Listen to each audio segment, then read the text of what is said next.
Hello everyone, welcome to my channel. நீண்ட நாள் கேப்க்கு அப்புறம் ஒரு சூப்பரான ரெஃப்ரெஷிங்கான ரெசிபியோடு உங்களை நான் சந்திக்க வந்திருக்கேன்.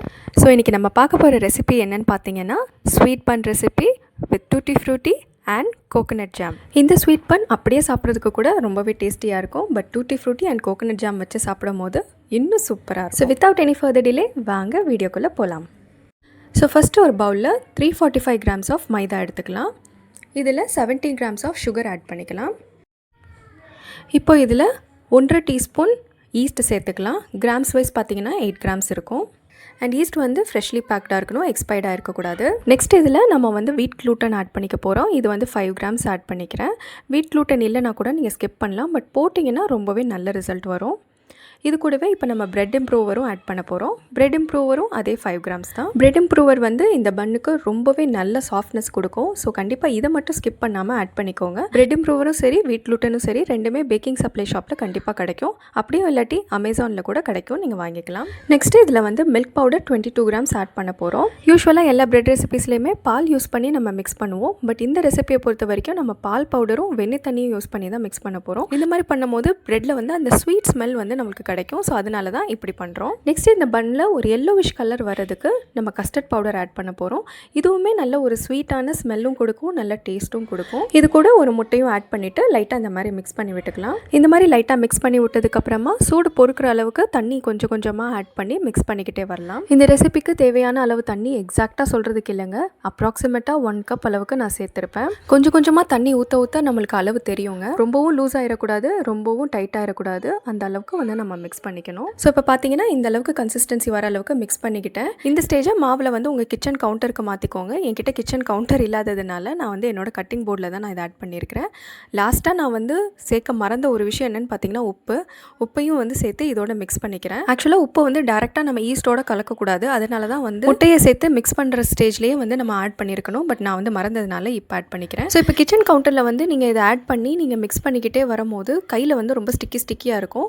ஸோ இடையில 2 டேபிள் ஸ்பூன் ஆயிலும் 2 டேபிள் ஸ்பூன் பட்டரும் சேர்த்து நல்லா மிக்ஸ் பண்ணிக்கிட்டே வரணும். இது வந்து இந்த மிக்சிங் ப்ராசஸ் அட்லீஸ்ட் நம்ம வந்து ஒரு 10 மினிட்ஸ்க்காவது வந்து பண்ணிக்கிட்டே இருக்கணும். அப்போ தான் நம்மளுக்கு எக்ஸாக்டான ரிசல்ட் கிடைக்கும். இது கொஞ்சம் ட்ரிக்கியாக தாங்க இருக்கும், பட் ஆனால் ரிசல்ட் வந்து சூப்பராக இருக்கும். இப்போ பாருங்கள் எவ்வளோ நல்லா ஸ்ட்ரெச்சியாக இருக்குதுன்னு. நான் வந்து இந்த நீடிங் ப்ராசஸ் அட்லீஸ்ட் ஒரு 12 மினிட்ஸ்க்காவது பண்ணியிருப்பேன். அதுக்கப்புறமா தான் இந்த மாதிரி ஒரு ரிசல்ட்டே வருது.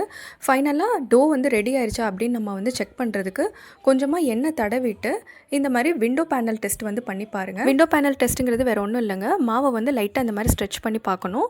அது வந்து நடுவில் எங்கேயுமே உடையாமல் வந்துச்சுன்னா டோ வந்து ரெடி ஆயிடுச்சுன்னு அர்த்தம். அப்படி வந்து பிரேக் ஆச்சுன்னா இன்னும் கொஞ்சம் நேரம் நல்லா பிசைஞ்சிட்டு அதுக்கப்புறமா செக் பண்ணி பாருங்கள். இப்போது இன்னொரு பவுலில் ஆயில் வந்து நல்லா தடவி இந்த டோவை இது மேலே ப்ளேஸ் பண்ணிவிட்டு ஒரு பிளேட் வச்சு மூடி வச்சிடலாம். அட்லீஸ்ட் ஒரு 2 ஹவர்ஸ்க்காவது நம்ம அப்படியே விட்டுட்டோம்னா இது வந்து நல்லா பஃப் ஆகி வந்துடும். ஸோ இப்போ கோகனட் ஜாம் பண்ணுறதுக்கு நான் ஒரு பவுலில் 75 கிராம்ஸ் ஆஃப் பட்டர் எடுத்திருக்கேன். இது வந்து சால்டட் பட்டர் தான். நீங்கள் அன்சால்டட் பட்டர் எடுக்கிறதா இருந்தால் ஒரு பிஞ்ச் ஆஃப் சால்ட் ஆட் பண்ணிக்கோங்க. இதில் ஒரு 50 கிராம்ஸ் ஆஃப் சுகரும் ஆட் பண்ணிவிட்டு கொஞ்சம் நேரம் பீட் பண்ணிக்க போகிறேன். பட்டரோட கலர் பேலாக ஆகிற வரைக்கும் நம்ம வந்து பீட் பண்ணிக்கிட்டாலே போதும். ஸோ இப்போ பார்த்தீங்கன்னா பட்டரோட கலர் மாறிடுச்சு. இந்த கன்சிஸ்டன்சி வர அளவுக்கு நம்ம பீட் பண்ணிக்கணும். இப்போ இதில் மில்க் பவுடர் 10 கிராம்ஸ் ஆட் பண்ணிக்கலாம். அடுத்து பிளெயினான மைதா 20 கிராம்ஸ் ஆட் பண்ணிக்கலாம். அடுத்து கார்ன்ஃப்ளோர் 12 கிராம்ஸ் ஆட் பண்ணிக்கலாம். ஃபைனலாக டெசிகேட்டட் கோகோனட் 20 கிராம்ஸ் ஆட் பண்ணிக்கலாம். இப்போ இது எல்லாத்தையுமே பீட்டர் வச்சு ஒரு 20 செகண்ட்ஸ்க்கு ஸ்லோ ஸ்பீடில் மிக்ஸ் பண்ணிட்டோன்னா கோகோனட் ஜாம் ரெடி ஆகிடும். இப்போ இந்த கோகோனட் ஜாமை ஒரு 1/2 ஹவருக்கு ஃப்ரீசரில் வச்சு ஃப்ரீஸ் பண்ணிடலாம். மீன்வைல் நம்மளோட டோ பார்த்திங்களா எவ்வளோ சூப்பராக பஃப் ஆயிருச்சுன்னு. இப்போ இது உங்களோட கிச்சன் கவுண்டர்லேயோ இல்லை நீடிங் போர்ட்லேயோ கொஞ்சமாக மாவு தூவிட்டு ஆட் பண்ணிக்கோங்க. இப்போது மாவோட டாப் லேயர்லேயும் கொஞ்சமாக மாவு தூவிட்டு சின்ன பால்ஸாக நம்ம கட் பண்ணி வச்சுக்கலாம். இந்த டோ வச்சு நான் 12 ஸ்வீட் பன்ஸ் பண்ண போகிறேங்க. உங்களுக்கு ஒரு வேளை கொஞ்சம் பெரிய பன்னாக வேணும்னா நீங்கள் 10 ஸ்வீட் பன்ஸ் கூட இதை வச்சு பண்ணிக்கலாம். ப்ரொஃபஷனலாக பண்ணக்கூடியவங்க ஒரு பாலையும் கரெக்டாக அளந்து ஈக்குவலாக எல்லா பால்ஸும் ஒரே மாதிரி இருக்கான்னு பார்த்து பண்ணுவாங்க. பட் நான் அந்த அளவுக்கு பண்ணலை, சும்மா ஐ மெஷர் தான். இது ஸ்வீட் பன்ஸ் எல்லாத்தையும் எந்த ட்ரேயில் வச்சு நீங்கள் பேக் பண்ண போகிறீங்களோ அந்த ட்ரேயில் வந்து ஃபுல்லாக ஆயில் தடவி ஃப்ளோர் வச்சு டஸ்ட் பண்ணிவிட்டு அதுக்கப்புறமா இந்த பால்ஸ் எல்லாத்தையும் அதில் வைங்க. அப்போ தான் பேக் பண்ணதுக்கப்புறமா ஒட்டாமல் வரும். ஸோ இப்போ பார்த்தீங்கன்னா நம்ம கோகோனட் ஜாம் வந்து ஃப்ரீசரில் வச்சு நல்லா கெட்டி ஆகிடுச்சு.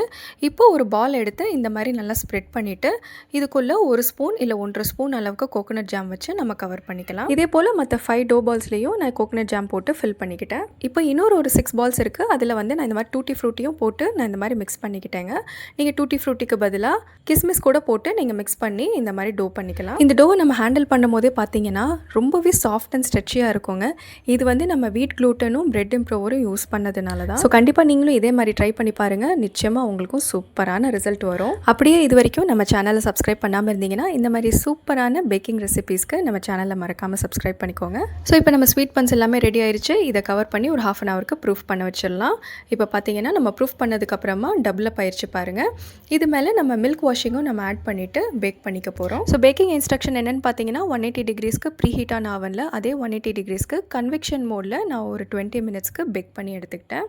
இப்போ பார்த்தீங்கன்னா சூப்பராக பேக் ஆயிடுச்சு. இது மேலே க்ரஸ்ட்டு வந்து ஹார்ட் ஆகாமல் இருக்கிறதுக்கு நார்மலான சன்ஃப்ளவர் ஆயிலோ இல்லை மெல்டட் பட்டரையோ வச்சு இந்த மாதிரி ப்ரஷ் பண்ணிக்கிட்டோன்னா ரொம்பவே சாஃப்டாக இருக்கும். இப்போ இதை வந்து 1/2 அன் ஹவருக்கு அப்படியே ஆற விட்டுறலாம். பார்க்குறதுக்கே எவ்வளோ இர்ரெசிஸ்டபிளாக இருக்குது இல்லையா? பட் 1/2 அன் ஹவர் பொறுத்தோம்னா தான் அந்த சாஃப்ட்னஸ் நம்மளுக்கு கிடைக்கும்.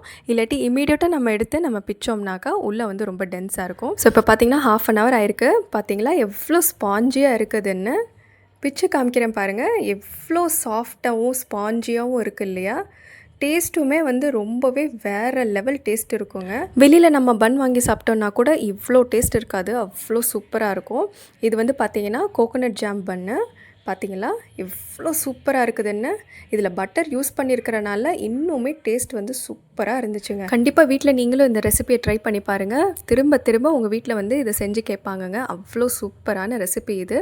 So that's all for today friends. கண்டிப்பாக இந்த வீடியோ உங்களுக்கு யூஸ்ஃபுல்லாகவும் இன்ஃபர்மேட்டிவாகவும் இருந்திருக்கும்னு நம்புகிறேன். மறக்காமல் லைக் பண்ணுங்கள், கமெண்ட் பண்ணுங்கள், ஷேர் பண்ணுங்கள். இது போல் இன்னும் சூப்பரான வீடியோஸ்க்கு மறக்காமல் சப்ஸ்கிரைப் பண்ணிக்கோங்க. கூடிய சீக்கிரமே இன்னொரு சூப்பரான வீடியோவோட உங்களை நான் சந்திக்கிறேன். Until then bye bye.